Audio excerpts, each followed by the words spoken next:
Hello students, good morning. Today we have started the chapter determinants. देखिए पिछले lecture में हम लोग मैट्रिक्स में सीख रहे थे कि 3x3 ऑर्डर के मैट्रिक्स का एलिमेंट्री ट्रांसफॉर्मेशन से इनवर्स कैसे निकालेंगे, और आपको हम दो एग्जांपल भी बताए थे निकाल करके। बाकी आप उससे प्रैक्टिस कीजिएगा। उसके बाद भी कुछ बच्चों का डाउट वगैरह भी आया था जिसको सॉल्व करके हम उनको सेंड कर दिए हैं। अगर फिर भी और किसी को डाउट है तो आप मुझे सेंड कर सकते हैं, क्योंकि बहुत ज्यादा क्वेश्चंस प्रैक्टिस हम लोग ऑनलाइन नहीं कर सकते, क्योंकि उसके लिए फिर बहुत ज्यादा वीडियो बनाना पड़ेगा। ठीक है ना, तो आप प्रैक्टिस कीजिए। अभी हम लोगों का टारगेट सिर्फ ये है कि सारे कंसेप्ट को टच करते हुए, और मैं ये कोशिश कर रहा हूं कि जितने टाइप्स के भी क्वेश्चन होते हैं हर टाइप के कम से कम एक एक क्वेश्चन को तो मैं जरूर करा दूं। तो उतना हम लोग मैट्रिक्स में कर चुके हैं, हर एक टाइप के क्वेश्चंस को मैंने आपको कराया है। अभी एक बार फिर अगर हम लोग डिटरमिनेंट करेंगे तो डिटरमिनेंट के बाद एक बार फिर से अभी आपका मैट्रिक्स का कुछ पार्ट बाकी है, जिसमें से आपको आ जाएगा मैट्रिक्स का माइनर कोफैक्टर हम लोग डिटरमिनेंट में पढ़ेंगे। उसके बाद एडजॉइंट आपको मिलेगा, मैट्रिक्स का एडजॉइंट क्या होता है, और फिर मैट्रिक्स का एप्लीकेशन हम लोग सीखेंगे। मैट्रिक्स वहीं से आया है जहां से हम लोग सॉल्व करते हैं सिस्टम ऑफ लीनियर इक्वेशंस को। तो वहां पर फिर एक बार हम लोग मैट्रिक्स पढ़ेंगे, लेकिन उससे पहले हम लोग ये डिटरमिनेंट कर लेंगे, उसके बाद हम लोग उसको करेंगे। तो डिटरमिनेंट कोई नया नाम नहीं है आपके लिए। हम लोग क्लास 11th में भी फंडामेंटल्स में डिटरमिनेंट्स को देखे हुए हैं, इसका एप्लीकेशन किए थे। फिर क्लास 11th में जब हम लोग स्ट्रेट लाइन पढ़ रहे थे उसमें भी हम लोग डिटरमिनेंट के एप्लीकेशन को देखे थे, और फिर मैट्रिक्स में भी इनवर्स निकालते समय भी हम आपको डिटरमिनेंट का थोड़ा बहुत आइडिया दे चुके थे। तो अभी हम लोग बिल्कुल जो एनसीईआरटी का हमारा सिलेबस है, एनसीईआरटी जिस पैटर्न से दिया गया है बिल्कुल हम लोग उसी को फॉलो कर रहे हैं। और ये फिनिश होने के बाद एनसीईआरटी का जो सिलेबस है हमारा, ये खत्म होने के बाद हम लोग कुछ एक्स्ट्रा भी करेंगे, या जो लोग जिनको आईटी वगैरह देना है उनके लिए छोटा छोटा ही लेक्चर, जैसे 30 मिनट्स का 25 मिनट्स का मैं अलग से प्रॉब्लम प्रैक्टिस के लिए, या वो कंसेप्ट जो बोर्ड में यूज नहीं होते हैं उनके लिए मैं अलग से कुछ वीडियोस बना दूंगा। तो आइए हम लोग आज स्टार्ट करते हैं डिटरमिनेंट। डिटरमिनेंट पहले भी आप सीखे हुए हैं कि किसी भी स्क्वायर मैट्रिक्स को हम लोग एक नंबर के रूप में एसोसिएट कर सकते हैं। वो नंबर रियल नंबर भी हो सकता है या कॉम्प्लेक्स नंबर भी हो सकता है। तो उसी नंबर को हम लोग क्या कहेंगे, डिटरमिनेंट कहेंगे उस मैट्रिक्स का।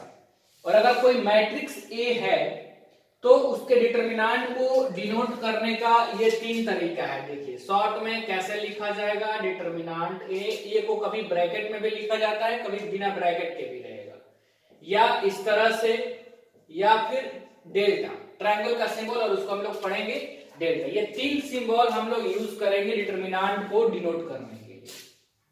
नोट में हम लोग देखे हैं कि सिर्फ स्क्वायर मैट्रिसेस का डिटरमिनेंट होता है, ये हम लोग मैट्रिक्स में भी सीख चुके हैं, ये कोई नया बात नहीं है। और अभी तक आदत क्या होता है कि इस तरह से अगर कोई लिखा हुआ रहे तो मॉडुलस पढ़ने का आदत होता है, जो हम लोग 11th में लीनियर इनइक्वालिटीज में सीखे हुए थे। लेकिन ध्यान रहे कि अगर ऐसा रहेगा तो इसको हम लोग मैट्रिक्स अगर अंदर है तो मॉडुलस नहीं पढ़ करके इसको क्या पढ़ेंगे हम लोग, determinant of A, not modulus of A. इतना बात आपको ध्यान में रखना है। तो अब तो हम ये समझ गए कि स्क्वायर मैट्रिक्स का ही हमारा डिटरमिनेंट निकलेगा। तो स्क्वायर मैट्रिक्स का सबसे जो छोटा ऑर्डर होगा वो होगा 1/1, इसके बाद होगा 2/2, इसके बाद होगा 3/3, फिर 4/4 एंड सो ऑन। लेकिन हमारे सिलेबस में जो है वो 3/3 ऑर्डर से ज्यादा का डिटरमिनेंट या मैट्रिक्स हमको नहीं पढ़ना है। तो हम लोग बारी बारी से यही देखेंगे कि 1/1 ऑर्डर के मैट्रिक्स का डिटरमिनेंट हम कैसे निकालेंगे, 2/2 ऑर्डर का कैसे निकालेंगे, और 3/3 ऑर्डर का हम लोग कैसे निकालेंगे। और ये दोनों हम लोग पहले भी देख चुके हैं, इसके बारे में भी हम थोड़ा बहुत आपको आइडिया दे चुके थे। तो इस चीज को हम बहुत जल्दी में क्लियर करेंगे, और उतना ही से आपका जो पहला एक्सरसाइज है एनसीईआरटी का वो आप कर लेंगे, या किसी भी बुक का जहां पर डिटरमिनेंट का सिर्फ वैल्यू पता करना हो, आप उसके क्वेश्चंस को उतना कंसेप्ट से कर सकते हैं। हाँ, कुछ जगह ये जरूर होता है कि ये एक्सपेंशन से पहले ही कुछ बुक्स में माइनर और कोफैक्टर दे दिया है, तो उससे आपको परेशान नहीं होना है। तो माइनर कोफैक्टर अगर आपको कंप्लीट नया वर्ड भी कहीं दिखे तो वो भी ये सोचना है कि ये इसके प्रॉपर्टीज करने के बाद हम लोग उसको सीखेंगे, ठीक है ना। तो उसके लिए हड़बड़ाना आपको नहीं, हम लोग बिल्कुल सिलेबस एनसीईआरटी का पहले फॉलो कर रहे हैं, उसके बाद हम लोग आगे बढ़ेंगे। तो देखिए यहां हम लोग का है determinant of a matrix of order 1, first order के मैट्रिक्स का डिटरमिनेंट हम लोग देख रहे हैं। तो बहुत सिंपल है ये कि अगर हम लोग मान लें कि कोई मैट्रिक्स है, let A is equal to A, small a ही सिर्फ एलिमेंट है, 1 by 1 बी ए मैट्रिक्स, ये कोई हमारा मैट्रिक्स है, देन इसका जो डिटरमिनेंट होगा, determinant of A is given by, determinant of A is given by, क्या हो जाएगा, हम लोग ऐसे लिख सकते हैं या लिख सकते हैं डिटरमिनेंट A या फिर लिख सकते हैं डेल्टा। और आप इतना तो सीख ही चुके हैं कि जो एलिमेंट्स को हम लोग डिटरमिनेंट में लिखते हैं वो स्ट्रेट लाइन कर देते हैं और यहाँ पर A, और इसके डिटरमिनेंट की वैल्यू क्या हो जाएगी, तो वो A ही हो जाएगी। बस आप ये समझें कि अगर आपको मान लीजिए दिया हुआ है A इज इक्वल टू 3, ये कोई मैट्रिक्स है, सिर्फ एक ही एलिमेंट है 3, be a matrix, then determinant of A यानी डिटरमिनेंट ऑफ 3 कितना हो जाएगा, 3। जो एलिमेंट होगा बिल्कुल उसी एलिमेंट्स को आपको बाहर निकाल देना है।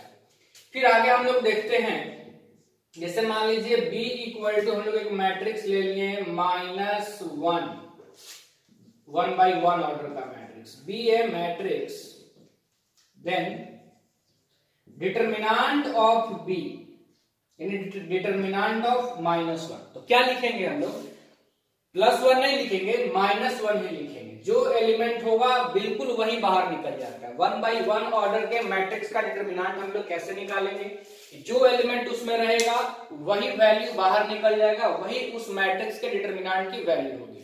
जबकि मॉडुलस का कंसेप्ट क्या करता है कि निगेटिव को पॉजिटिव बना के बाहर निकाल देता है। इसलिए एक निगेटिव एग्जांपल हम इसीलिए लिए ताकि आप कंफ्यूज नहीं हो। पॉजिटिव कौन बनाएगा, मॉडुलस, डिटरमिनेंट अगर में रहेगा तो वो ज्यों का त्यों बाहर निकल जाएगा, ठीक है।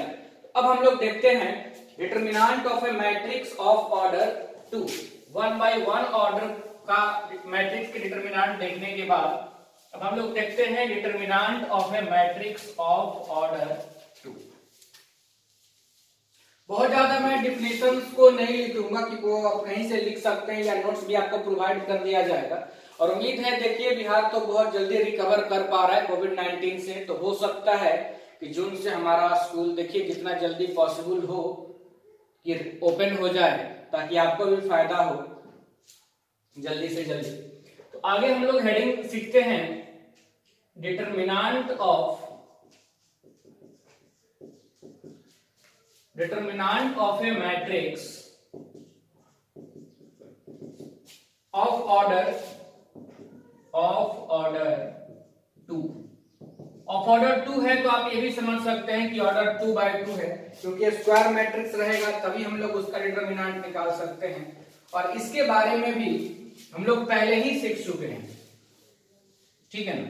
इसके बारे में भी हम लोग पहले सीख चुके हैं 2 by 2 ऑर्डर का इन्वर्जन निकालते समय। तो बहुत ज्यादा इसमें हम लोग लेट नहीं करेंगे, बहुत जल्दी से ही हम लोग एक बार इसको लिख लेते हैं कि let A is equal to A B C D, be a matrix of order 2, then determinant of A is given by, then determinant of A is given by determinant of A, और कैसे लिखेंगे हम लोग, determinant A या delta, और इसको हम लोग लिखेंगे A B C D। तो ये क्या होगा, इनको मल्टीप्लाई किया जाता है AD माइनस BC, तो ये हो जाएगा आपका इस 2 by 2 ऑर्डर के डिटरमिनेंट की वैल्यू, जो हम लोग पहले भी सीख चुके, इसलिए बहुत ज्यादा बात इसके बारे में नहीं कर रहे हैं। कि एग्जांपल जैसे मान लीजिए आपसे कहा जाए कि evaluate delta is equal to 1 2 3 4, तो ये क्या हो जाएगा बताओ आप, 1 into 4 माइनस 2 into 3, यानी कि 4 माइनस 6 माइनस 2, तो ये इस डिटरमिनेंट की वैल्यू होगी। अब आप थोड़ा ध्यान दीजिए, एक और हम लोग क्वेश्चन यहीं पे करते हैं इक्वलिटी ऑफ डिटरमिनेंट से। तो इक्वलिटी ऑफ डिटरमिनेंट हम हेडिंग दे देते हैं और इसके बाद ही हम लोग यहीं पे क्वेश्चन कर रहे थे, इक्वलिटी ऑफ डिटरमिनेंट्स।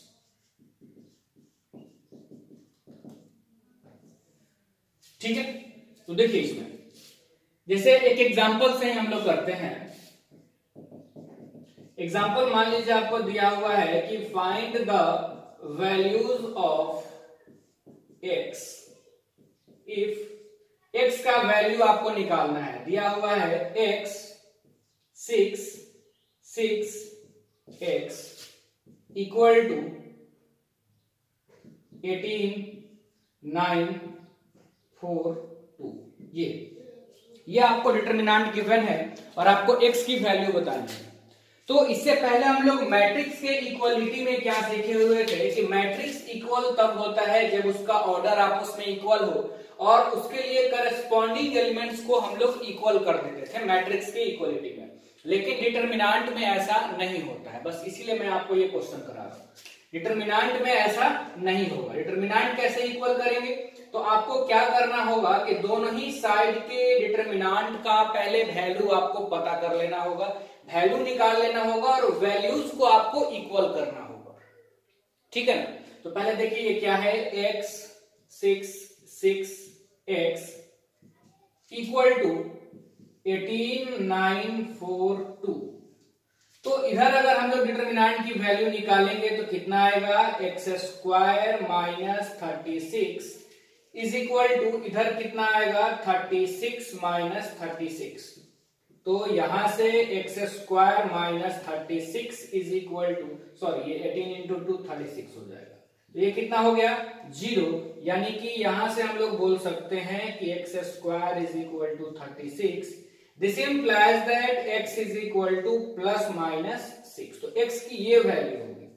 ये क्वेश्चन बताना मैं इसलिए चाह रहा था क्योंकि अगर मैट्रिक्स का डिटरमिनेंट आप कंसेप्ट आपके दिमाग में रहेगा तो यहां से बच्चे क्या करेंगे कि डायरेक्टली लिखेंगे x is equal to 18 answer, या जिनको वहां पे ध्यान नहीं गया वो यहां से भी लिख सकते हैं कि x is equal to 2 answer. लेकिन ऐसा नहीं होगा।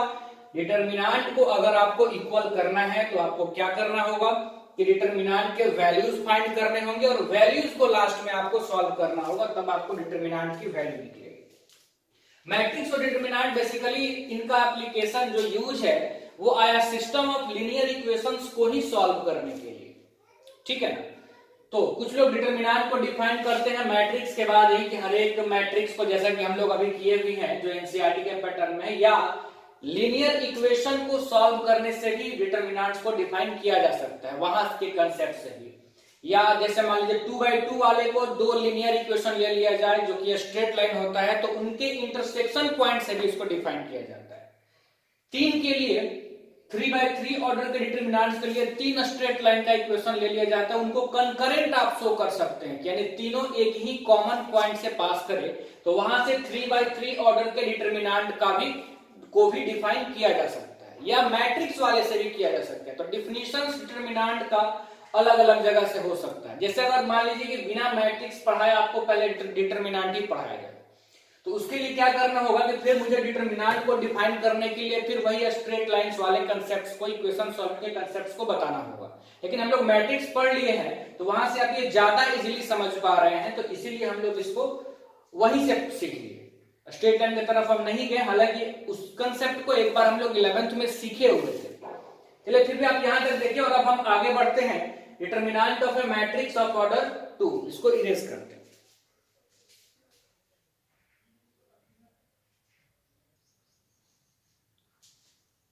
देखिए तो आगे हम लोग देखते हैं कि determinant of a matrix of order 3, 2/2 का ऑर्डर तक अभी हम लोग देख चुके हैं।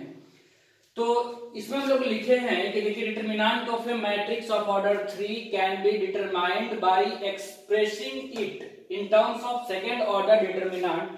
This is known as expansion of determinant along a row और ए कॉलम। हम लोग इसको मैट्रिक्स वाले में भी देखे थे कि 3/3 ऑर्डर के डिटरमिनेंट, मैट्रिक्स के डिटरमिनेंट का वैल्यू कैसे हम लोग फाइंड करेंगे। तो उसमें हम लोग क्या करते हैं कि 3x3 ऑर्डर के मैट्रिक्स के डिटरमिनेंट का वैल्यू फाइंड करने के लिए उसको हम लोग सेकेंड ऑर्डर डिटरमिनेंट के रूप में एक्सप्रेस करते हैं। कैसे? हम लोग एक रो के अलाउ करके वो एलिमेंट जिस रो और कॉलम में होता था उसको छोड़ देते थे, तो बिल्कुल वही वाली बात है। और इसी को हम लोग कहते हैं एक्सपेंशन ऑफ डिटरमिनेंट, किसी रो के अलोंग या फिर किसी कॉलम के अलोंग। तो अगर 3x3 ऑर्डर का मान लीजिए कोई भी डिटरमिनेंट है तो उसमें 3 रो होंगे और 3 कॉलम होंगे, तो टोटल 6 तरीकों से हम लोग उसको एक्सपैंड कर सकते हैं। तो वही हम लोग लिखे हुए हैं कि there are 6 ways of expanding a determinant of order 3 corresponding to each 3 rows and 3 columns giving the same value of determinant। आप किसी भी रो या कॉलम के लोग एक्सपैंड करेंगे, डिटरमिनेंट के वैल्यू में कोई फर्क नहीं पड़ेगा। बस आपको ध्यान ये रखना होगा कि आप जिस रो या कॉलम के लॉन्ग एक्सपैंड कर रहे हैं तो आपको ये साइन स्कीम सेम रखना होगा, यानी जो यहां पर गिवन है, यानी पहला रो में तो प्लस माइनस प्लस का आप यूज करेंगे, सेकेंड रो में तो आप माइनस प्लस माइनस का यूज करेंगे, थर्ड रो में तो आप प्लस माइनस प्लस का यूज करेंगे, तीसरे कॉलम से आप एक्सपैंड करना चाहते हैं तो आप प्लस माइनस प्लस का यूज करेंगे। यानी इसी साइन स्कीम को यूज करके आप किसी भी डिटरमिनेंट का वैल्यू निकाल सकते हैं।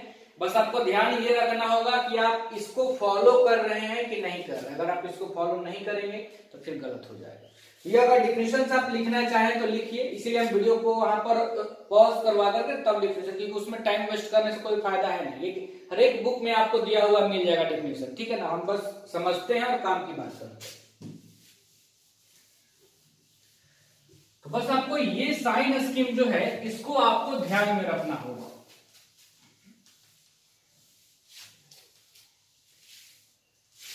इस साइन स्कीम को आप ध्यान में रखेंगे एक्सपैंड करते समय, ठीक है ना। इसको मैं एक बार ऊपर लिख देता हूं, देखिए आप इस साइन स्कीम को हमको अप्लाई करना है अगर हम 3x3 ऑर्डर के डिटरमिनेंट को एक्सपैंड करना चाहते हैं। हम लोग 2 एग्जांपल भी लिए हैं, इवैल्यूएट करना है, इन दोनों ही डिटरमिनेंट का वैल्यू फाइंड करना है। तो देखिए पहला हम लोग सॉल्व करते हैं, ध्यान से सीखिए। सॉल्व करना आपको आता ही है, लेकिन पहले ही रो के लॉन्ग हम लोग अभी एक्सपैंड किए थे। तो वी हैव, ये हमको गिवन है डेल्टा इक्वल टू 1 2 4 -1 3 0 4 1 0, ये आपको डिटरमिनेंट गिवन है। तो अभी हम लोग जो मैट्रिक्स में सीखे थे कि किसी एक रो के अलोंग एक्सपैंड करना डिटरमिनेंट को, तो अभी हम लोग क्या सीखे कि हम किसी भी रो, यानी 6 तरीका है हमारे पास, तीनों में से किसी रो के अलोंग हम वैल्यू निकाल सकते हैं एक्सपैंड करके, या तीनों कॉलम में से किसी कॉलम के अलोंग एक्सपैंड करके हम वैल्यू निकाल सकते हैं। वैल्यू में कोई फर्क नहीं आएगा। लेकिन अगर आप उस रो या कॉलम के अलोंग डिटरमिनेंट को एक्सपैंड करते हैं जिसमें नंबर ऑफ जीरोज ज्यादा हैं, तो कैलकुलेशंस आपका थोड़ा इजी रहेगा, इजियर होगा। हम लोग देख लेते हैं एक्सपैंड करके। और दूसरा चीज मैं ये बोलना चाहूंगा कि अगर किसी बच्चे के दिमाग में ये आ रहा है कि क्या सर मैं इसको डायगोनली नहीं एक्सपैंड कर सकता हूं क्या, ये प्लस प्लस और प्लस लेकर के, तो मैं बोलूंगा नहीं, ऐसा आप नहीं कर सकते। ऐसा क्वेश्चन होता है हर साल बच्चों का, तो आप ध्यान रखिएगा किसी रो या कॉलम के अलोंग ही आपको डायगोनली आप इसको एक्सपेंड नहीं कर सकते। तो पहले हम लोग इस डिटरमिनेंट का वैल्यू निकालते हैं। तो हम एक्सपेंड करते हैं पहले रो के अलोंग, जो हम लोग पहले मैट्रिक्स में सीखे हुए थे। तो हम लोग लिखते हैं expanding along R1 we get. Sign scheme हमको यूज करना है। तो देखिए अब क्या होगा, यहां प्लस है तो 1 रहेगा प्लस साइन के साथ। फिर क्या करते हैं, 2x2 ऑर्डर का डिटरमिनेंट क्रिएट करते हैं। कैसे, तो 1 जिस रो में है और जिस कॉलम में है छोड़ देंगे, बचे हुए एलिमेंट को डिटरमिनेंट के फॉर्म में लिखेंगे 3 0 1 0। फिर R1 के अलोंग कर रहे हैं तो फिर कैसा साइन है, माइनस का, तो 2 के पहले आ जाएगा -2, और फिर डिटरमिनेंट इस कॉलम और इस रो को हम लोग छोड़ देंगे, क्या बचेगा -1 0 4 0 और फिर प्लस का 4, क्योंकि यहां प्लस का साइन है तो इस कॉलम और इस रो को हम लोग छोड़ेंगे तो बचेगा -1 3 4 1, -1 3 4 1। अब ये देखिए कितना हो गया, हम लोग वैल्यू फाइंड करते हैं 2/2 का, तो ये 3 × 0 0 -0 इंटू, हाँ मैं थोड़ा स्लो हूं तो कुछ बच्चों को हो सकता है कि लग रहा होगा सर कुछ ज्यादा ही स्लो है। स्लो इसलिए है क्योंकि जो लोग पहली बार सीख रहे हैं उनको थोड़ा सा समय लगता है, सारे बच्चे एक जैसे नहीं होते, लेकिन लेकर के तो सबको चलना है, इसलिए थोड़ा पेशेंस रखें। ऐसा आगे भी आएगा, ऐसे कंसेप्ट के पास भी मैं जाऊंगा जो आपको भी नहीं आता है। तो ये देखिए -2, ये क्या हो जाएगा फिर से 0 -0 और प्लस का 4, ये हो जाएगा -1 -12, ये -1 फिर -12, तो ये तो हो गया ओवरऑल 0, ये भी -0 और -13 × 4 तो माइनस का 52, यानी डिटरमिनेंट की वैल्यू क्या आ गई आपकी माइनस का 52। ठीक है, अब हम इसी कंसेप्ट को चेक करते हैं कि अभी हम लोग कह रहे थे कि किसी भी रो या कॉलम के लोग एक्सपेंड करेंगे तो वैल्यू में कोई फर्क नहीं आएगा। तो चलिए हम लोग इस बार क्या करते हैं, और एक और हम आपको बताए थे तरीका कि आप उस रो या कॉलम के लोग एक्सपेंड करेंगे जिसमें नंबर ऑफ जीरो ज्यादा होगा तो आपका कैलकुलेशन थोड़ा आसान होगा। तो आप देखिए कि इस डिटरमिनेंट में जरूरी नहीं कि सारे डिटरमिनेंट जो क्वेश्चन में आए उसमें जीरो रहेगा ही, ऐसा कोई जरूरी नहीं, लेकिन अगर जीरो रहे तो हम लोग उसी रो या कॉलम को चूज करेंगे जिसमें नंबर ऑफ जीरो ज्यादा हो, तो हमारा कैलकुलेशन थोड़ा सा इजियर होगा। तो आप यहां से देख पा रहे होंगे कि इससे तीसरे कॉलम में नंबर ऑफ जीरो ज्यादा है, तो हम इसी के लिए एक्सपेंड करके देखते हैं और दो चीजें हम चेक करना चाहते हैं, क्या क्या, एक तो रूल के अनुसार वैल्यू सेम आना चाहिए और दूसरा चीज की कैलकुलेशन इजियर होता है कि नहीं होता है, तो दोनों चीजें हम लोग चेक करते हैं। तो अब हम लोग यहां पर एक्सपैंड करते हैं C3 के अलोंग, देखिए आप expanding along C3 we get, ये हम अभी मिटा नहीं रहे ताकि आपको याद हो जाए, और ये याद रखना कोई बहुत बड़ी बात नहीं है। और यही साइन स्कीम क्यों आया ये भी आपको समझ में आएगा जब मैं आपको माइनर और कोफैक्टर बताऊंगा। ये सीखने के बाद हम लोग डिटरमिनेंट की प्रॉपर्टीज सीखेंगे, उस पर बेस्ड क्वेश्चंस करेंगे और तब हम लोग माइनर कोफैक्टर करेंगे। तो वहां तक जाते जाते जो भी आपका डाउट होगा कुछ बच्चों का कि सर ये क्यों आया, यही क्यों साइन स्कीम, तो ये सारी बातें आपको वहां पे पता चल जाएगी। तो वही हम लोग लिखते हैं कि expanding along C3 we get. तो देखिए C3 में क्या साइन स्कीम है, प्लस माइनस प्लस, तो पहला एलिमेंट जो है हमारा C3 का वो है 4, तो 4 के पहले प्लस का साइन, तो हम लिख लिए 4। तरीका वही है, 4 जिस रो में और जिस कॉलम में है छोड़ देंगे, क्या बचेगा 4 वाला छोड़ने के बाद देखिए -1 3 4 1, -1 3 4 1, फिर कैसा है तो माइनस का 0। अब ये 0 जिस रो में है और जिस कॉलम में छोड़ेंगे क्या बचेगा 1 2 4 1, 1 2 4 1, और फिर कैसा साइन है तो प्लस का, तो प्लस में कौन है यहाँ पे 0 है, तो हम लोग ले लिए 0, और फिर इस रो और इस कॉलम को हम लोग छोड़ेंगे क्या बचेगा 1 2 -1 3। अब देखिए ये क्या हो जाएगा, देखो अब तो ये हो गया 4 -1 -12, और अब इधर देखिए इस डिटरमिनेंट की जो भी वैल्यू आए 2/2 ऑर्डर वाले की, लेकिन अगर हम लोग 0 से मल्टीप्लाई करेंगे तो उसकी वैल्यू 0 हो जाएगी। इस डिटरमिनेंट की भी जो भी वैल्यू आए जब 0 से मल्टीप्लाई करेंगे तो 0 आ जाएगा। क्योंकि पहला बार था इसीलिए यहाँ 0 था, तो हम इसके एक्सपेंशन को लिखे भी थे। अगले बार से आपको ये समझ लेना होगा कि अगर हम इसी के लिए एक्सपेंड कर रहे हैं तो इन दोनों के साथ जो भी 2/2 ऑर्डर का डिटरमिनेंट आएगा वो तो 0 ही होना है, तो अगले बार से हम इतने चीजों को लिखेंगे ही नहीं अगर 0 रहेगा तब, क्योंकि उनको 0 ही होना है। तो यही एक ही कैलकुलेशन हमको करना पड़ेगा, तो कैलकुलेशन तो इजी हमारा आया है, और इसकी भी वैल्यू कितनी आ गई -52। तो आप किसी भी रो या कॉलम के लिए एक्सपेंड करेंगे डिटरमिनेंट के वैल्यू में फर्क नहीं पड़ेगा। एक बार और हम लोग चेक कर लेते हैं, चलिए यहाँ R1 था, इस बार हम R2 के अलोंग आपको निकाल के दिखा देते हैं कि वैल्यू में कोई फर्क नहीं पड़ेगा, बस आपको किसी भी रो या कॉलम के अलोंग एक्सपैंड करते समय इस साइन स्कीम को ध्यान में रखना होगा। और कैलकुलेशन इजियर चाहिए तो आपको उसी रो या कॉलम को एक्सपैंड कीजिए जिसमें नंबर ऑफ जीरो ज्यादा हो। और तीसरी बात, ये जीरो देख करके डायगोनली, ये नहीं कि डायगोनली एक्सपैंड कर देना, ऐसा नहीं करना है, डायगोनली एक्सपैंड नहीं होता है। तो यहां हम लोग लिखते हैं expanding along R2 we get. तो R2 में क्या साइन है, माइनस प्लस माइनस। तो सबसे पहले R2 का एलिमेंट है -1, तो क्या होगा देखिए माइनस का साइन और ये -1। और अब ये जिस रो में और कॉलम में है छोड़ेंगे, क्या बचेगा 2 4 1 0, 2 4 1 0। फिर कैसा साइन है, प्लस का, तो 3 के पहले हो जाएगा +3 और 3 जिस कॉलम में और रो में है छोड़ देंगे, तो ये लाइन और ये लाइन छोड़ देंगे, बचेगा 1 4 4 0। और फिर कैसा साइन है R2 में, तो माइनस का, साइन स्कीम का आप ध्यान रखिएगा, तो -0। अब ये जिस लाइन में है उसको छोड़ देंगे, रो और कॉलम, बचेगा 1 2 4 1, 1 2 4 1।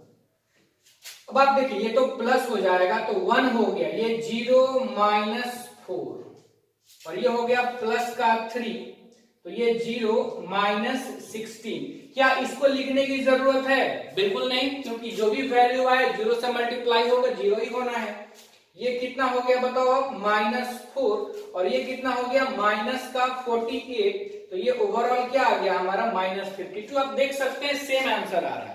यानी आप किसी भी रो या कॉलम पे लोग एक्सपेंड कर सकते हैं डिटरमिनेंट को, उसके वैल्यू में कोई फर्क नहीं पड़ता है। दूसरी चीज, उसी रो या कॉलम पे लोग हम एक्सपेंड करना पसंद करेंगे जिसमें नंबर ऑफ जीरो ज्यादा हो, अगर जीरो ज्यादा हो तो। तीसरी बात, कभी हम डायगोनली नहीं एक्सपेंड करेंगे, जब भी करेंगे तो किसी रो या किसी कॉलम के नाम ही करेंगे। क्लियर है सबको, मिटा दे इसको। एक और हम लोग क्वेश्चन लिए हैं, उसके तरफ पढ़ते हैं।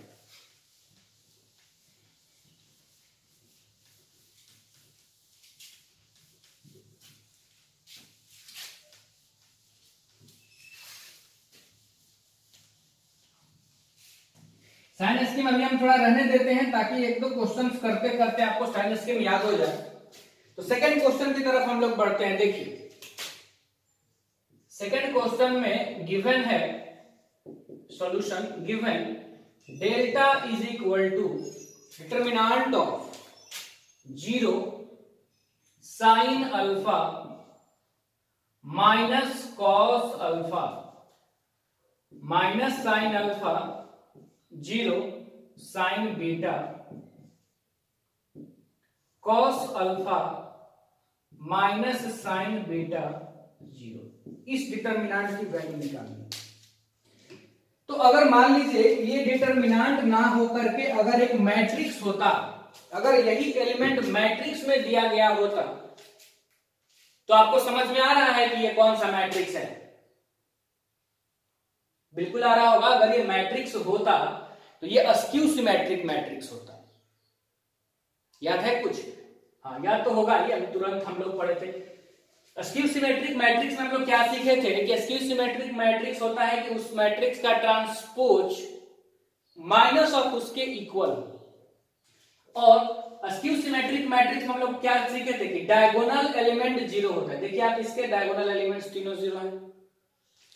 यहां का निगेटिव यहां होता है, तब ना ट्रांसपोज लेने के बाद आप माइनस कॉमन ले सकते हैं। तो ये साइन अल्फा है तो ये माइनस साइन अल्फा है, ये माइनस कॉस अल्फा है तो ये कॉस अल्फा है, ये साइन बीटा है तो ये माइनस साइन बीटा। ये बदल के यहां आता है, ये यहां जाता है, ये दोनों आपस में इंटरचेंज होते हैं और ये दोनों आपस में इंटरचेंज होते हैं।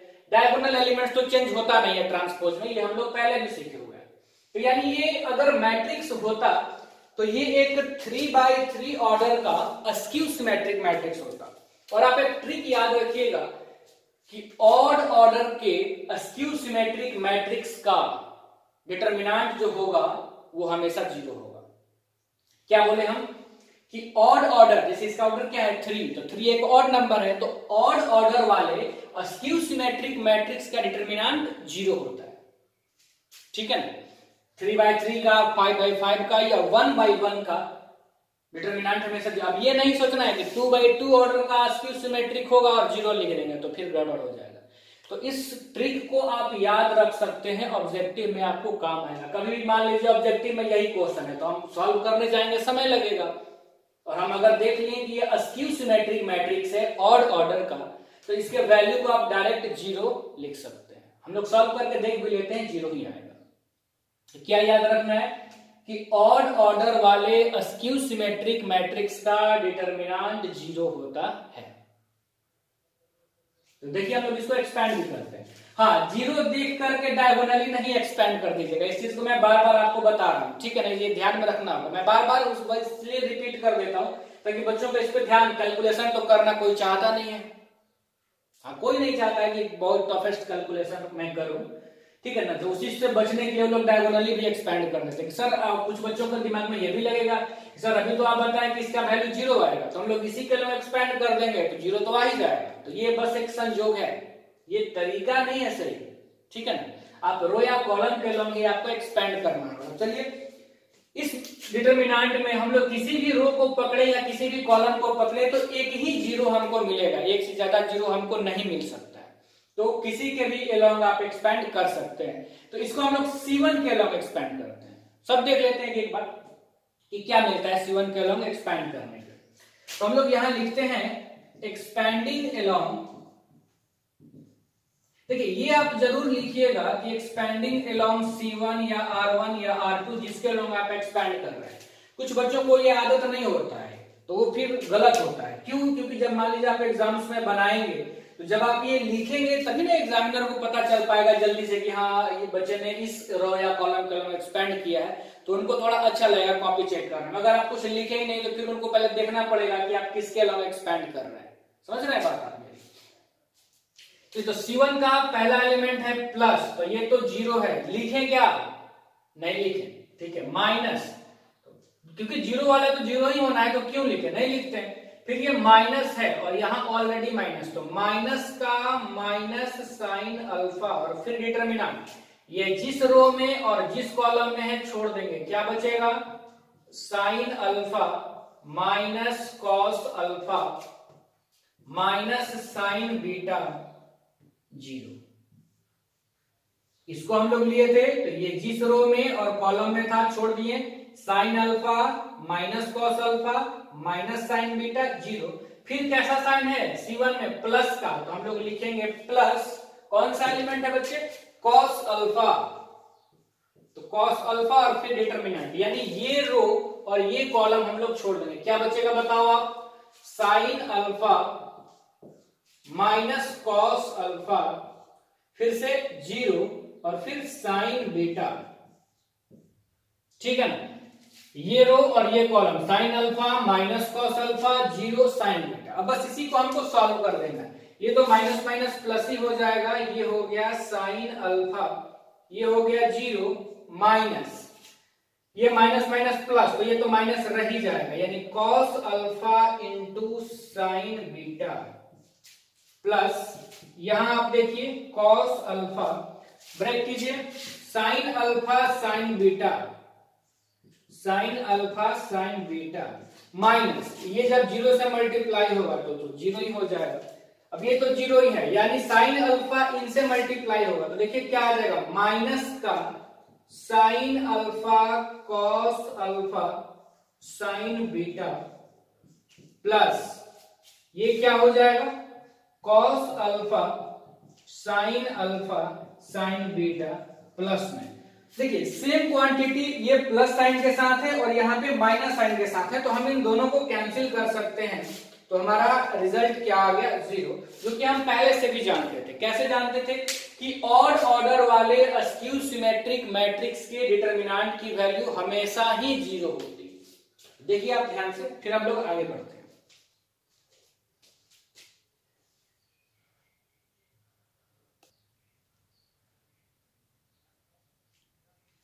देखिए नेक्स्ट क्वेश्चन को करते हैं हम लोग। ये भी एनसीईआरटी का ही क्वेश्चन है, एक्सरसाइज का।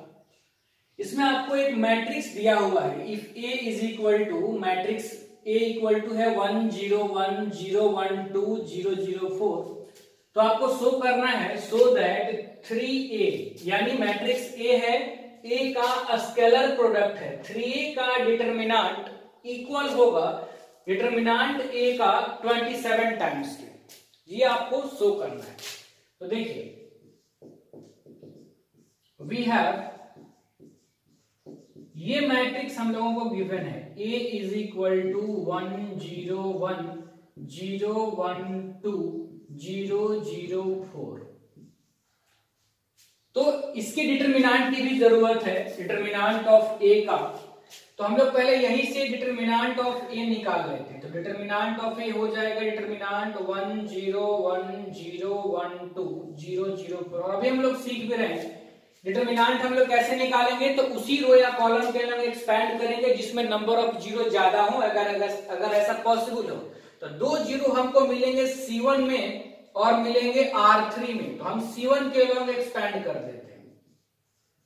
Expanding along C1 we gate क्या हो जाएगा देखिए आप। तो ये 1 और फिर डिटरमिनेंट में 1 जिस रो और कॉलम में है छोड़ देंगे 1 2 0 4।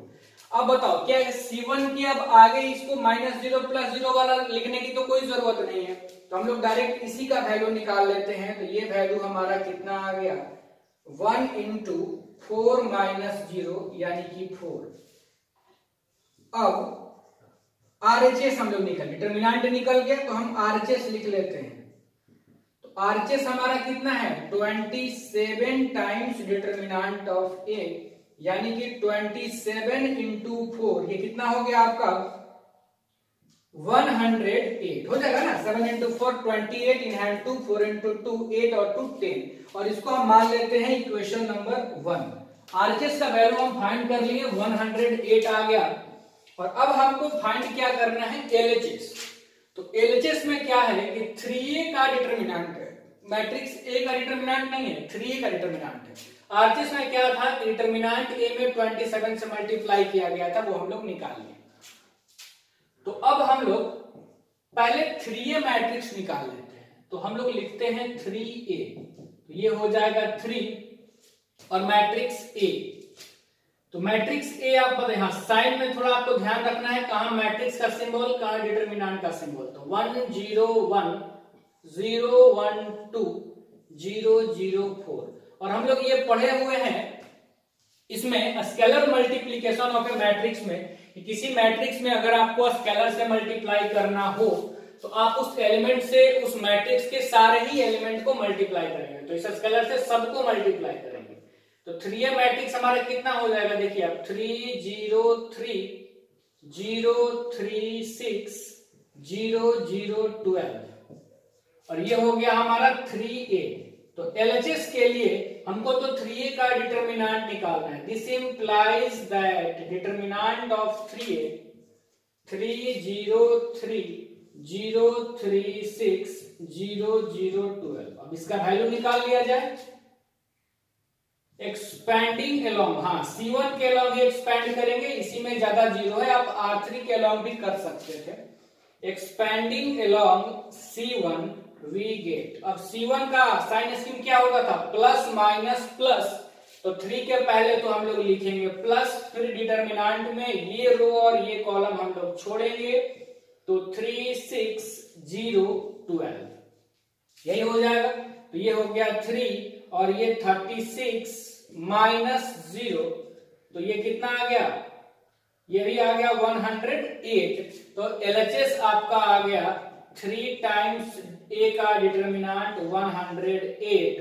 इसको रिजल्ट नंबर 2 हम बोल सकते हैं।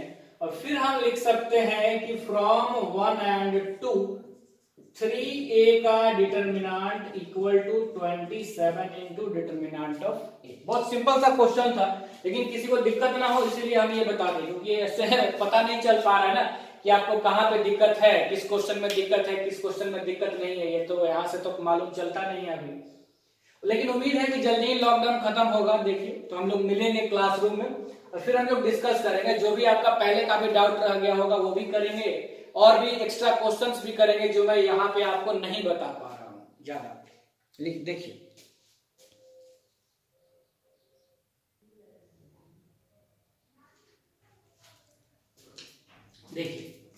नेक्स्ट क्वेश्चन हम लोग करते हैं। क्वेश्चन है हमारा कि prove that this is independent of theta, यानी इस डिटरमिनेंट का जो वैल्यू आएगा उसमें थीटा नहीं होगा, वो थीटा से इंडिपेंडेंट होगा वो वैल्यू। ये हम लोगों को प्रूफ करना है। कुछ बच्चों को थोड़ा इसमें दिक्कत होता है, इंडिपेंडेंट का मतलब समझना चाहते हैं, तो मैं एक बार फिर से बोल रहा हूं कि इंडिपेंडेंट का मतलब जब आप इसको सॉल्व करेंगे तो जो आपका वैल्यू आएगा उसमें थीटा नहीं रहना चाहिए। अगर उसमें थीटा नहीं है इसका मतलब क्या हो गया कि इस डिटरमिनेंट का वैल्यू थीटा पर डिपेंड नहीं कर रहा है, तो बस वही आपको शो करना है, इस डिटरमिनेंट की वैल्यू थीटा से इंडिपेंडेंट है। हाँ, अब ये नहीं सोचने लगना है कि सर लग रहा है ये तो स्क्यू सिमेट्रिक है, कुछ बच्चों के दिमाग में ये आ जाएगा। स्क्यू सिमेट्रिक मैट्रिक्स का डिटरमिनेंट के लिए सबसे पहले आपको ये देखना होगा कि डायगोनल एलिमेंट जीरो है कि नहीं, तो वही जीरो नहीं है। तो सिर्फ एक पोजीशंस को देख करके आप ये नहीं पता कर सकते हैं कि वो स्क्यू सिमेट्रिक है कि नहीं है, ठीक है ना। तो वो ध्यान आपको देना होगा, ऐसा ध्यान फिर नहीं दीजिएगा, जीरो लिख दीजिएगा तो फिर काम गड़बड़ हो जाएगा। तो देखिए इसको हम लोग प्रूफ करते हैं। हम लोग इसको मान लेते हैं कि let delta is equal to x sine theta cos theta minus sine theta minus x 1 cos theta 1 x. Expand करते हैं, क्योंकि किसी रो या कॉलम में एक भी जीरो नहीं है तो इसलिए हम लोग किसी के वैल्यू में एक्सपैंड करें, क्या फर्क पड़ता है। तो जो हमारा बेसिक होता है पहला रो, हम उसी के वैल्यू में एक्सपैंड कर लेते हैं। आप किसी भी रो या कॉलम के वैल्यू में एक्सपैंड कर सकते हैं। और भी जो आपको अगर डाउट हो रहा है तो आप मुझे व्हाट्सअप कर सकते हैं। और दूसरी बात, अगर लॉकडाउन खुलेगा तो स्कूल कोचिंग खुलेंगे तो मैं आपको वहां भी डाउट बताऊंगा। ऐसा नहीं है कि आप यहाँ पढ़ ले तो फिर आपको नहीं कराया जाएगा, वहां भी आपको बताया जाएगा। तो हम लोग इसको एक्सपैंड करते हैं। देखो आप, expanding along R1 we gate, बोलो R1 में पहला एलिमेंट कौन है, x। तो फिर x जिस रो और कॉलम में है इसको छोड़ देना है और इनको लिखना है डिटरमिनेंट में माइनस एक्स 1 1 x, ठीक है ना। x जिस रो में था कॉलम में था छोड़ दिए, माइनस एक्स 1 1 x, वही हम लोग लिखे। फिर क्या होगा, तो माइनस होता है प्लस माइनस प्लस, वो आपको टेबल याद होना चाहिए साइन स्कीम वाला। तो फिर क्या था, साइन थीटा, अब ये जिस कॉलम और रो में है छोड़ देंगे, क्या बचेगा देखो आप, तो minus sine theta 1 cos theta x। और फिर क्या होता है, साइन प्लस माइनस प्लस, तो फिर कॉस थीटा, तो प्लस और कॉस थीटा। और फिर डिटरमिनेंट में लिखेंगे कॉस थीटा जिस कॉलम में हो और जिस रो में हो उसको हटा देंगे, तो क्या बचेगा आप देखो, minus sine theta minus x cos theta 1, ठीक है ना। देखिए तो अब हम लोग इसको सॉल्व करते हैं। तो ये हो गया x, ये बताइए माइनस एक्स स्क्वायर माइनस 1, ये माइनस साइन थीटा कितना हो गया, minus x into sine theta minus cos theta. और फिर प्लस यहां पर आप देखिए तो ये हो गया कॉस थीटा, 1 से मल्टीप्लाई होगा तो माइनस साइन थीटा, और माइनस माइनस ये प्लस हो जाएगा x इंटू कॉस थीटा। बस हम लोग इसी को सॉल्व कर लेते हैं। x से मल्टीप्लाई कर दिए अंदर तो माइनस एक्स क्यूब और ये माइनस एक्स, इसको साइन थीटा से जब हम लोग मल्टीप्लाई करेंगे तो ये माइनस माइनस प्लस हो जाएगा, तो plus x into sine square theta. और फिर ये देखिए आप minus minus plus sine theta into cos theta. फिर आप यहां देखो तो हो जाएगा minus sine theta into cos theta, और यहां प्लस तो प्लस, और क्या हो जाएगा x into cos square theta. तो आप यहीं पे देख पा रहे होंगे कि ये देखिए माइनस में साइन थीटा कॉस थीटा और ये प्लस में sine theta into cos theta cancel हो जाएगा। तो यहां हमारा क्या बच गया, माइनस का एक्स क्यूब माइनस एक्स और प्लस ये एक्स साइन स्क्वायर थीटा और एक्स कॉस स्क्वायर थीटा में से एक्स अगर हम लोग कॉमन ले लें तो बचेगा sine square theta plus cos square theta, तो वो 1 ही हमारा हो गया। तो minus x cube minus x और ये 1 हो जाएगा तो ये प्लस का एक्स, और फिर से हम लोग ये माइनस एक्स और प्लस एक्स को कैंसिल कर सकते हैं, तो क्या आ गया ये माइनस एक्स क्यूब, जो कि थीटा से इंडिपेंडेंट है, जिसमें थीटा नहीं है, which is independent from theta, proved. तो ये आपका रिजल्ट है। देखिए इसको ध्यान से, फिर हम लोग आगे बढ़ते हैं।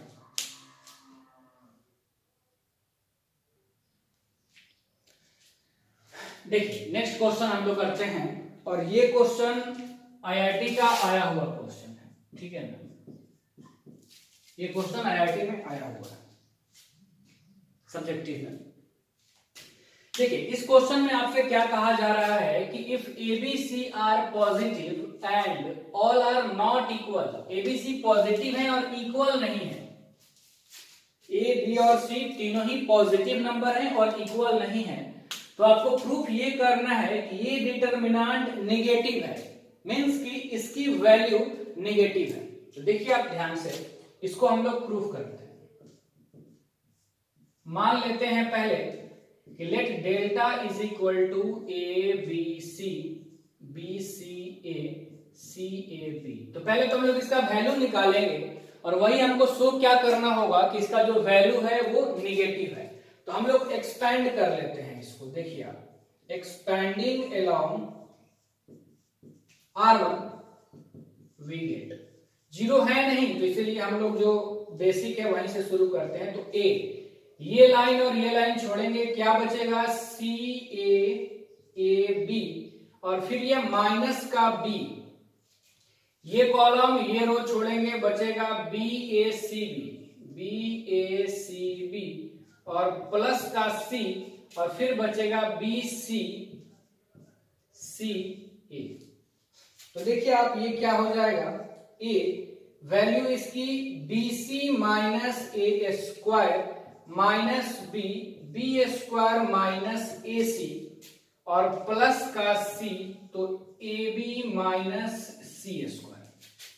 तो ये देखिए कितना हो गया, A B C minus A cube, ये minus B cube minus minus plus A B C, और यहां पे हो गया plus A B C minus C cube. तो आप देख पा रहे हैं कि ये ए बी सी 3 टाइम्स है, तो ये हो जाएगा 3 टाइम्स ए बी सी, और माइनस में बचेगा A cube minus B cube minus C cube.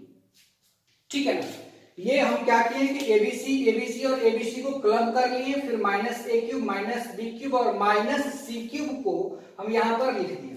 अब हम क्या करते हैं कि इन्हीं में से माइनस कॉमन ले लेते हैं, इस पूरे में से। थोड़ा सा मैं फास्ट हूं, आप थोड़ा ध्यान दीजिएगा। तो मैं माइनस कॉमन ले लेते हैं, तो क्या हो जाएगा, माइनस कॉमन लेने के बाद बचेगा क्या, देखिए A cube plus B cube plus C cube minus 3abc। ठीक है ना, माइनस कॉमन ले लिया हम लोग। अब हम लोग इसका एक्सपेंशन क्लास 9 में आप सीखे होंगे कि A cube plus B cube plus C cube minus 3abc का एक्सपेंशन क्या होता है। तो देखिए इसका एक्सपेंशन होता है a प्लस बी प्लस, इधर आप ध्यान से देखिएगा, a plus b plus c, बड़ा ब्रैकेट ले लेते हैं, और into a plus b plus c into, अब ये आपको याद होना चाहिए, ये याद नहीं रहेगा तो फिर दिक्कतें होंगी आपको। a square plus B square plus C square minus A B minus B C minus C A. ये देखिए ये इसका एक्सपेंशन आप क्लास 9 में पढ़े होंगे, अगर आप भूल भी चुके होंगे तभी मेरे बताने के बाद आपको याद आ गया होगा। तो A cube plus B cube plus C cube minus 3abc को हम लोग इतना लिख लिए। अब जरा आप देखिए कि अगर ये गिवन है कि एबीसी पॉजिटिव है, तो ये पार्ट तो हमारा पॉजिटिव हो गया, ये पार्ट पॉजिटिव हो गया। अब हम लोगों को बस ये शो करना है कि ये भी पॉजिटिव है, क्योंकि अगर हम ये शो कर दें कि ये भी पॉजिटिव है, तो ये पॉजिटिव इंटू पॉजिटिव मिलकर के पॉजिटिव होगा, और बाहर एक नेगेटिव साइन है तो ओवरऑल नेगेटिव होगा। तो हम ये प्रूफ कर सकते हैं, प्रूफ कर देंगे। तो अब हम इसके लिए क्या करते हैं, ये देखिए माइनस का इन सब में 2 से मल्टीप्लाई करते हैं, इन सारे टर्म्स को 2 से मल्टीप्लाई करते हैं, और 2 से डिवाइड भी करते हैं, क्योंकि अपने मन से मल्टीप्लाई कर रहे हैं तो डिवाइड भी करना पड़ेगा। तो ये हो जाएगा a plus b plus c by 2 से डिवाइड करनी है और इन सबों को 2 से मल्टीप्लाई, तो आप देखिए क्या हो जाएगा 2a square plus 2b square plus 2c square minus 2ab minus 2bc minus 2ca। और अब आप जरा ध्यान दो तो आप इसको लिख सकते हैं a plus b plus c by 2। देखिएगा मैं जो बोल रहा हूं ध्यान से सुनिएगा, इन पूरे को मैं लिख दे रहा हूं a माइनस बी का whole square plus b minus C का whole square plus c minus a का होल स्क्वायर। देखिए आप लिख सकते हैं कि नहीं, इसको आप एक्सपैंड करेंगे तो a square plus B square और माइनस 2ab, तो एक a स्क्वायर आ गया, एक b स्क्वायर आ गया और ये खत्म हो गया। ये b square plus c square, तो एक b स्क्वायर यहां से आ गया कि यहां से, तो 2 हो गया। ये आपको अगर याद होगा तो हम आपको क्वाड्रेटिक इक्वेशन में ये बताए हुए भी थे पहले, इसको जो एक्सपैंड हम लोग करते हैं फैक्टराइजेशन करके, जो आपका बेसिक कंसेप्ट था क्वाड्रेटिक में, वहां पे मैंने आपको डिस्कस किया था। अगर किसी को दिक्कत हो तो आप इसको करके देखिएगा। एक स्टेप हम थोड़ा आगे किए, आपको करना ये है, इसको लिखिए a square plus a square, इसको लिखिए b square plus b square, इसको लिखिए c square plus c square, और फिर इस तरह से आप परफेक्ट स्क्वायर बना लीजिए। और परफेक्ट स्क्वायर हमेशा ही पॉजिटिव होता है, ये आपको मालूम होगा। यानी ये जो हमारा पार्ट है ये पॉजिटिव है, देयरफॉर ओवरऑल ये क्या आ जाएगा, निगेटिव इंटू पॉजिटिव निगेटिव, तो ये हमारा रिजल्ट प्रूव हो गया। बस इसमें एक ही की पॉइंट था कि यहां पर आने के बाद ये आपको याद है कि नहीं याद है। ये जिस बच्चे को याद होगा तो उनसे ये क्वेश्चन खुद से भी हो जाता है, अगर जिनको नहीं याद होगा आपको याद आ गया होगा मेरे बताने के बाद। देखिए आप इसको ध्यान से, तो